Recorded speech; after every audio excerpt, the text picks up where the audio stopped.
அஸ்ஸலாமு அலைக்கும். Welcome to ஹூலின் கிச்சன். இன்றைக்கி பார்த்தீங்கன்னா ரொம்பவே டேஸ்டியான சாக்லேட் லாவா ப்ரௌனி செய்ய போகிறோம். வாங்க எப்படி செய்யலான்னு பார்க்கலாம். அதுக்கு 70 கிராம் டார்க் சாக்லேட் எடுத்து வச்சுருக்கேன். 60 கிராம் அன்சால்டட் பட்டர் எடுத்து வச்சுருக்கேன். இது ரெண்டத்தையும் நம்ம டபுள் பாயிலிங் மெத்தடில் மெல்ட் பண்ணி வச்சுக்கலாம். இப்போ வந்து ஸ்டவ்வை ஆன் பண்ணிக்கலாம். ஒரு பேனில் கொஞ்சமாக தண்ணி வச்சு அதை நல்லா ஹீட் ஆகணும். இப்போ வந்து மெஷர் பண்ணி வச்ச பட்டரையும் அந்த டார்க் சாக்லேட்டையும் நம்ம டபுள் பாயிலிங் மெத்தடில் மெல்ட் பண்ண போகிறோம். நான் வந்து இன்றைக்கி ப்ரௌனியில் வந்து மைதா மாவில் தான் செய்கிறேன். அதனால் 150 கிராம் மைதா எடுத்து வச்சுருக்கேன். 20 கிராம் கொக்கோ பவுடர் எடுத்து வச்சுருக்கேன். இது வந்து மைதா எடுத்து வச்சுருக்காங்க, அதோட ஆட் பண்ணிக்கலாம். பார்த்திங்கன்னா நான் வந்து ப்ரௌன் சுகர் ஒரு கப்பு, ஒயிட் சுகர் ஒரு கப் எடுத்து யூஸ் பண்ண போகிறேன். ப்ரௌன் சுகரோட எக்ஸாக்ட் வெயிட் பார்த்திங்கன்னா 100 கிராம்ஸ் இருக்குது.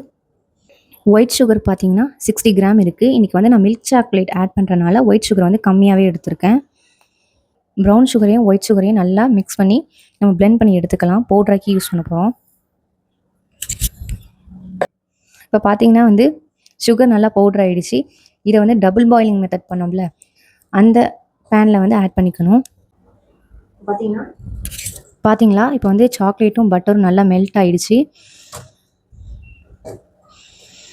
இப்போ சாக்லேட் சிரப் ரெடி ஆகிடுச்சு. இது வந்து எந்த வித லம்ஸும் இல்லாமல் நல்லா கிண்டி வச்சுக்கணும். இதில் தான் வந்து நம்ம வந்து பவுடர் சுகர் பண்ணி வச்சுருந்தோம் இல்லையா, அதை வந்து இதில் ஆட் பண்ண போகிறோம். சாக்லேட் சிரப் பவுலில் 2 எக்கு ஆட் பண்ணிக்கலாம்.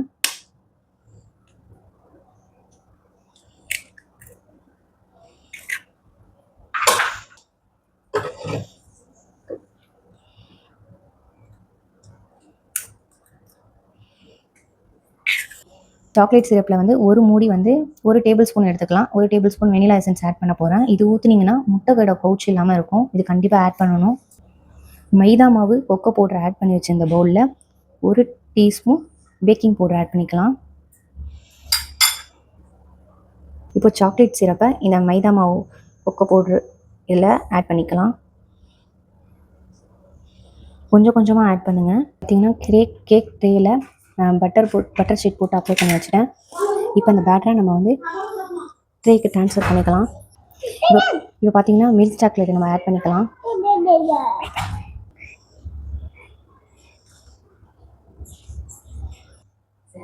மேலே டாப்பிங்ஸ்க்கு நான் கொஞ்சம் நட்ஸ் ஆட் பண்ணுறேன்.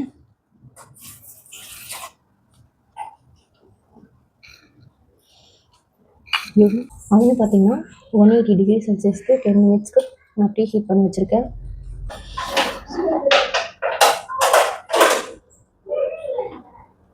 கேக் வந்து இப்போ பேக் பண்ண போகிறேன். 180 டிகிரி செல்சியஸில் 30 மினிட்ஸ்க்கு வந்து நம்ம பேக் பண்ணி எடுத்துக்கலாம். பாருங்கள், ப்ரௌனி நல்லா உப்பி நல்லா வந்திருக்கு. சூப்பர்வான ப்ரௌனி ரெடி ஆகிடுச்சு.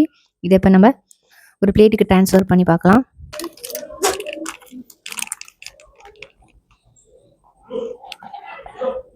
பாருங்கள், ரொம்பவே சூப்பர்வான ப்ரௌனி ரெடி ஆகிடுச்சு. சாக்கோ லாவா ப்ரௌனி எவ்வளோ திக்னஸாக இருக்குன்னு நான் பேட்டரில் வைக்கும்போது ரொம்ப கம்மியாக இருக்கும். நல்லா ஃப்ளஃபியாக வந்திருக்கு.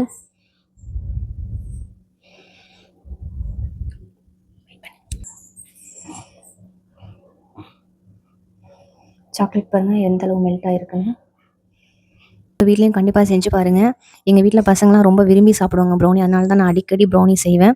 இது வந்து சாக்கோ லாவா ப்ரௌனி ரொம்பவே டேஸ்ட்டாக நான் ஃபஸ்ட் டைம் செஞ்சேன். ரொம்ப சூப்பராக வந்திருக்கு. இந்த வீடியோ உங்களுக்கு பிடிச்சிருந்துச்சுன்னா லைக் பண்ணுங்கள், ஷேர் பண்ணுங்கள். ப்ளீஸ் சப்ஸ்கிரைப் பண்ணுங்கள்.